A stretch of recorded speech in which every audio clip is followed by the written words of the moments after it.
napakaganda ng ano niya, heatsink niya. Oh. Parang cute na cute. Kulay mink. Kulay mink yung ano niya. Tsaka ito lang, dito tayo sa ano, sa kapasitor niya. May magko-content lang ako nitong Audio Master na AC650 model ng Audio Master. Ayan guys, mag-short review lang na tayo nito. Ginawa to ni Parin Solid G. Yan, natapos niya na. Ito yung magandang model din ng Audio Master to. Ayan guys, so maganda yung muka. Ayan. Short review na natin. So bago lahat, mag-promote muna ako ng ano namin, YouTube channels, XDN Audio Soundworks. Supply. Yung supply niya guys, natin kung maano natin, masusum. Ayan guys, 86043. Ayan guys, 2 tires to, 2 tires na supply ng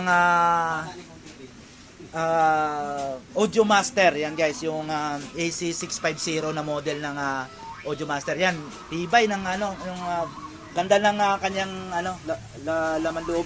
Yan guys. 86 lang supply, pinaka high reel niya, saka 43 volts ang pinaka low reel niya. 2 tires. Yan guys. Then ayan, sakto lang yung ano niya, sakto lang yung supply niya.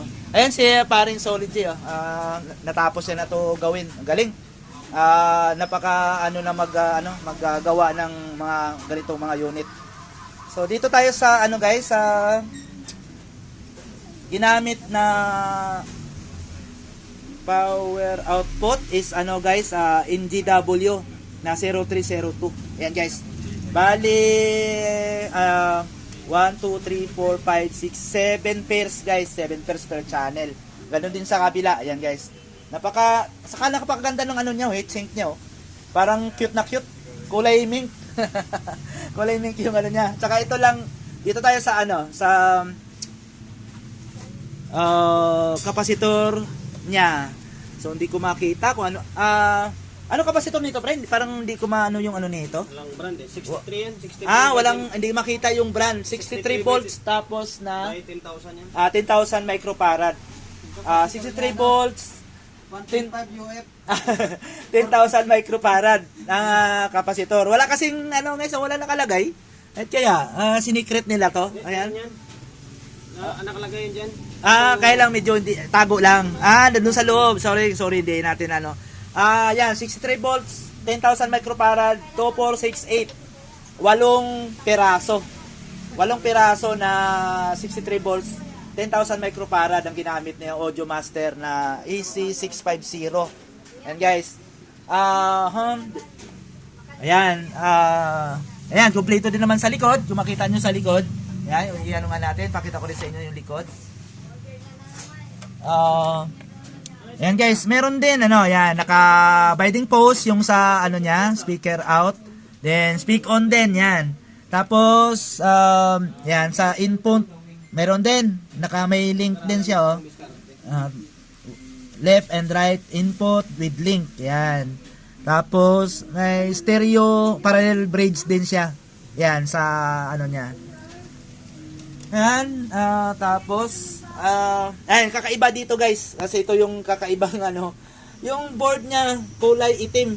So dito nga nahirapan si pare dito sa ano niya, kasi parang ano, kulay itim yung board. At saka parang hindi mo masilip, kaya na video na ano na, pero kahit mahirap nakayanan ni pare to. Kasi ang naging issue lang pala dito guys, sinabi niya sa akin, hindi ko naabutan kasi yung pag ano niya nito. Kaya pala medyo nahirapan sa dito dahil nagkaroon ng problema yung supply ng relay. Yon, ngayon guys, ginawa na lang ng paraan. Yan, dito naghiwalay na lang ng transformer para sa relay. Ayan guys, yung ginamit 18 volts. Ayan oh, 18 volts output. Yan, para mabuhay yung kanyang relay. Kasi dito, yung built-in nito, siguro baka shortage na or nagka-problema na. May ganun talaga, may ganun sa mga lalo sa class H na bumibigay yung mga ganitong ano, kailangan mo gagawan mo ng paraan Yung iba, tinataniman to. Pero dahil maluwag siya, maluwag yung Audio Master, ito ang pinakamadali. Hindi ka na maghirap. Yan, ito yung pinakamadali ilagay ng supply sa relay. Para hindi ka na dito magbabaon ng supply dito ng 18 volts para sa relay. Ayan guys. Ayan, sa pan naman, ayan, may dalawang pan lang din siya sa harap. Wala na. Maluwag maluwag. Saktong-sakto talaga to kasi 7 pairs. Napaka-ganda nito. Yan guys. Tapos, ayun, ito yung sa harap niya, yung ganda. Yung sa volume section niya, yan. Yan. Ito pa, yung sa input buffer niya, yan. Okay din, parang sa mga class A style na 2 tires ng class H yan. Yan. Makita nyo. Ito yung sa niya. Ayun ang niya, yung sa driver niya. Yan, sa driver niya guys. At ito sa stepper niya na 2 tires. Yan, stepper. Yan. Yan lang ang Ito lang naging issue guys. Ito lang naging issue. Kaya hindi mo mabubuhay naglagi siya nagpo-protect o kaya kasi yung relay niya hindi gumagana, yung walang supply na pumapasok sa relay. Ayan guys, hanggang dito na lang yung review ko. Short review lang naman para makita din natin si Audio Master. Ganda. Nakakakain ka yung laman niya, cute. Dahil yung yung heatsink na ginamit is yan ang kulay. Kulay rose. Rose pink.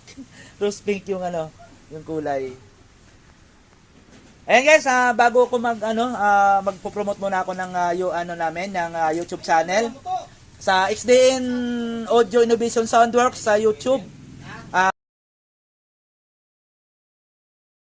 Na to, paki-like and shares and paki-subscribe na lang kami din sa channel namin sa sa XDN Soundworks. Then meron din sa sa main profile ko sa Facebook, Marin Dayala, paki-like and shares na rin and paki-follow na din sa main profile ko para updated din kayo sa mga videos na ina-upload ko para marami-rami pa tayong ma-upload na videos. Ayan guys, salamat.